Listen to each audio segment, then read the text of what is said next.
மகாபாரதம் சபா பருவம். உபபருவம் 6. ராஜசூயிக பருவம். சக்கரவர்த்தி தர்மரின் மாபெரும் ராஜசூய யாகமும் முனிவர்களின் வருகையும். திக்விஜயம் முடிந்து அனைத்து மன்னர்களும் பணியத் தயாரானதும் தர்மபுத்திரர் ராஜசூய யாகத்தை தொடங்கினார்.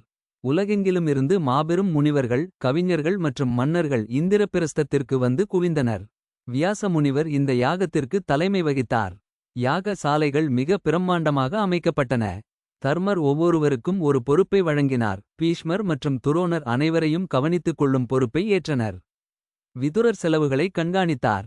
துரியோதனன் மன்னர்களை வரவேற்று உபசரிக்கும் பணியை ஏற்றான். துரியோதனன் பாண்டவர்களின் செல்வத்தைக் கண்டு எந்நேரமும் பொறாமையில் வெந்து கொண்டிருந்தான். சாட்சாத் கிருஷ்ண பரமாத்மா முனிவர்களின் பாதங்களை கழுவி அவர்களுக்கு சேவை செய்யும் பணியை விரும்பி ஏற்றார். யாகம் மிகவும் புனிதமான முறையில் நடந்தது. முனிவர்கள் தங்களது மந்திரங்களால் விண்ணுலகை தூய்மைப்படுத்தினர். ஆயிரக்கணக்கான பசுக்களும் பொன்னும் தானமாக வழங்கப்பட்டன. அனைவருக்கும் அறுசுவை உணவு இடைவிடாது வழங்கப்பட்டது. இந்த யாகம் முடிவடையும் தருவாயில் ஒரு முக்கியமான நிகழ்வு நடந்தது. யாகத்தில் கலந்து கொண்டவர்களில் மிகப் பெரியவர் யார்? யாருக்கு முதலில் அர்க்கியம் முதல் மரியாதை வழங்க வேண்டும் என்ற கேள்வி எழுந்தது. பீஷ்மர் எழுந்து சொன்னார், தர்மபுத்திரா, இந்த உலகையே காப்பவன், சகல கலைகளுக்கும் அதிபதி, நம் அனைவருக்கும் ஆசானாக இருப்பவன் கிருஷ்ணரே. எனவே அவரே முதல் மரியாதைக்கு உரியவர் என்றார்.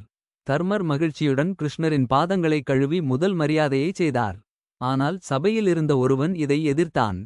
அவன்தான் சேதி நாட்டு மன்னன் சிசுபாலன். அவன் கிருஷ்ணரின் மீது நீண்ட கால பகை கொண்டிருந்தான். அடுத்த உபபருவத்தில் அர்க்யாபரண மற்றும் சிசுபால வத பருவம் பற்றி விரிவாக காண்போம்.